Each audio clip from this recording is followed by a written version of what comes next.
านผู้หวังความเจริญในชีวิตทานผู้เข้าถึงพระรัตนตรัยเข้าถึงพระพุทธเข้าถึงพระธรรมเข้าถึงพระสงฆ์บางครั้งเราอาจจะยังบ่ทันหูบางครั้งเราอาจจะยังบ่ทันเคยในการปฏิบัติธรรมขั้นพื้นฐาน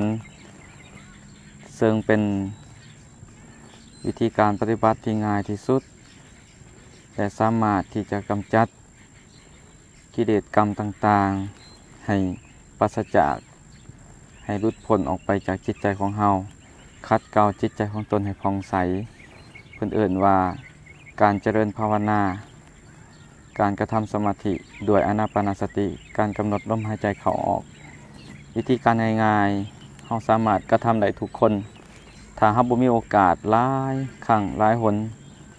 ทุกคนแน่นอนต้องมีการนอนทุกครั้งที่เราจะนอนเราสามารถกระทำได้ดังนั้นขอฝากให้ท่านทั้งหลายได้ไปกระทำไว้จัก3 นาทีก่อนนอนวิธีการกระทำก็ง่ายๆก็คือ1กราบพระ3 ครั้งถ้าท่านมีความหรือว่าสามารถเว้าได้เป็นคำบูชาคำกล่าวเข้าถึงพระรัตนตรัยก็คือพุทธังสรณังคัจฉามิธัมมังสรณังคัจฉามิสังฆังสรณังคัจฉามิทุติยัมปิพุทธังสรณังคัจฉามิทุติยัมปิธัมมังสรณังคัจฉามิทุติยัมปิสังฆังสรณังคัจฉามิตติยัมปิพุทธังสรณังคัจฉามิตติยัมปิธัมมังสรณังคัจฉามิตติยัมปิสังฆังสรณังคัจฉามิกราบลง3 เทื่อแล้วให้ตั้งใจกระทำสมาธิด้วยอานาปานสติกำหนดลมหายใจเข้าออกก็คือเวลาท่านทั้งหลายหายใจเข้าหายใจเข้าลึกๆหายใจออกยาวๆเป็นธรรมศาสตร์หลับตาค่อยๆหายใจเข้าลึกๆหายใจออกยาวๆในขณะที่หายใจเข้าลึกให้หูว่าหายใจเข้าลึกหายใจออกยาวให้หูว่าหายใจออกยาวหายใจเข้าสั้นให้หูว่าหายใจเข้าสั้นหายใจออกสั้นให้หูว่าหายใจออกสั้นเบิ่งลมหายใจเข้าออกพิจารณาลมหายใจเข้าลมหายใจออกให้เห็นเสมอหากว่าจิตของเรามันฟุ้งซ่านมันคิดไปทางอื่นหลุดออกจากลมหายใจให้ละนั่นทีคือความเพลิน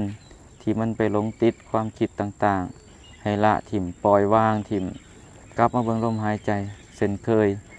เบิ่งกลับไปกลับมาอย่างน้อยก็ทำมื้อละ3 นาทีก็ยิ่งดีก่อนนอนถ้าหากท่านบ่มีเวลาหลายสามารถทำก่อนนอน3 นาทีหรือว่าหลายกว่านั้นยิ่งดีพยายามละความเพลินต่างๆที่มันเข้ามาสักส่วนเอาจิตของเฮาไปฟุ้งซ่านไปคิดไปอ่านติดตามไปให้เฮาละความเพลินนั้นมาเบิ่งลมหายใจเข้าออกในทุกขณะหายใจเข้าให้ฮู้ว่าหายใจเข้าหายใจออกให้ฮู้ว่าหายใจออกพิจารณาอย่างนี้ทุกวันหากทานมีสติหากท่านเข้าใจท่านจะมีความสุขในชีวิตความสำเร็จต่างๆจะเกิดขึ้นได้โดยปาฏิหาริย์เพราะทานได้เข้าถึงพระรัตนตรัยในทุกครั้งทุกคืนทุกๆวันขอฝากให้ท่านทั้งหลายได้ไว้นำไปประพฤติปฏิบัติในชีวิตประจำวันของตนเองเพื่อจะขัดเกลาจิตใจของตนให้ผ่องใสปราศจากกิเลสมูม่านต่างๆกำจัดกรรมสัวต่างๆที่เราเคยกระทำมาแล้วในอดีตการเราอาจจะบ่ฮู้อาจจะบ่เห็นแต่ว่าเรามาประพฤติปฏิบัติในครั้งนี้